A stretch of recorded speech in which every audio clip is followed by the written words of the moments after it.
Voilà, ça fait du bien, vous pouvez pas imaginer, je me sens plus léger. Bon, on termine le texte. Donc, Augustum natum esse mense decimo et ob haec Apollinis filium existimatum esse. Bon, alors on y va, on regarde un petit peu, bon, on voit qu'on a un et, donc et va ici coordonner deux propositions semblables, donc déjà ça réduit notre phrase, c'est comme si on avait deux petites phrases à la place. On est toujours dans notre proposition infinitive, donc on va chercher les verbes à l'infinitif. Alors on a ici esse, mais devant on voit qu'on a natum, donc ce sera un infinitif parfait passif, infinitif parfait passif. Alors attention, c'est un verbe naskor naski, donc verbe déponent, c'est-à-dire forme passive, mais sens actif. Donc c'est un infinitif parfait, tout simplement, d'un verbe déponent. Il n'est pas passif. Ok? Donc natum esse. Dans l'autre proposition, on a existimatum esse.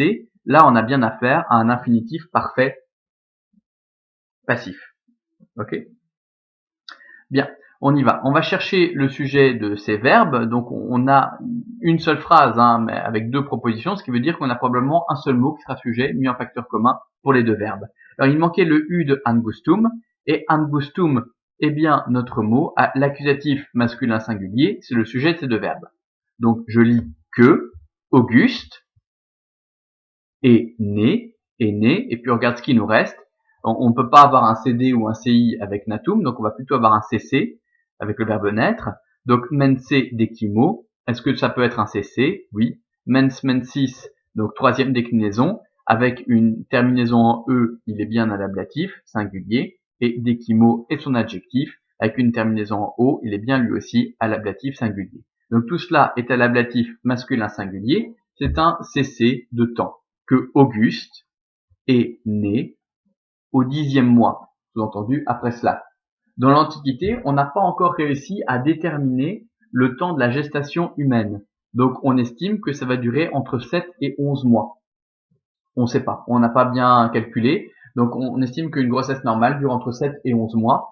C'est important pour certains procès, par exemple, une veuve honorable dont le bébé est né 11 mois après la mort du mari, le bébé sera encore considéré comme l'enfant du mari.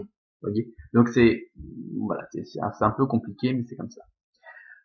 Et ob haec Apollinis filium existimatum esse. Donc on a trouvé existimatum esse, donc que Auguste est estimé quoi, est jugé quoi. On cherche le CD à l'accusatif, on a filium à l'accusatif masculin singulier, donc et Auguste est estimé, est jugé, fils de qui?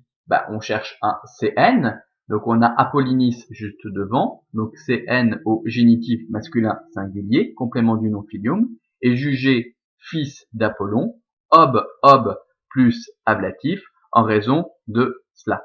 Ok? Donc, ob plus ablatif, ici singulier. Voilà, en raison de ce fait. Donc, on va noter la traduction, et que... Oh, je vais trop loin, je sais pas ce que je fais.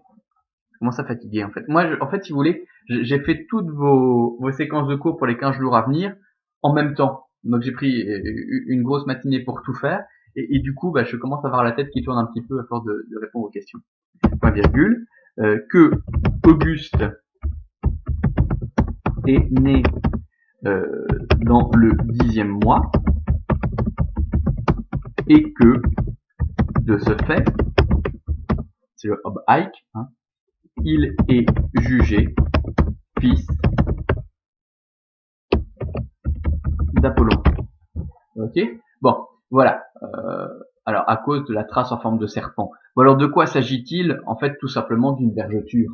Donc, la peau a été distendue brusquement par la grossesse d'Atia. En fait, comme elle est enceinte, elle se considère comme impure, elle ne veut plus aller au bain public parce que les femmes romaines accordaient énormément d'importance à la beauté de leur corps. Donc, elle ne veut plus aller au bain public, d'autant plus qu'elle a cette vergeture qui est apparue sur son corps. Et évidemment, les gens interprètent le fait qu'elle ne veuille plus y aller parce qu'elle a un truc à cacher, et on raconte qu'il y a cette fameuse vergeture qui est en forme de serpent et qui ressemble à l'empreinte d'un dieu, tout simplement. Ok? Bien, voilà. Je vous remercie et on se retrouve pour le prochain cours. Donc je vous rappelle que ce texte-ci, si vous l'aviez fait en classe, ça vous aurait pris 1 heure, sa correction aurait pris 1 heure, donc en fait il vaut pour 2 cours. Ok? Et on se retrouve pour la séquence de cours suivante. C'est un texte, donc là aussi ça comptera pour 2 heures de cours. Voilà, je vous remercie. Au revoir.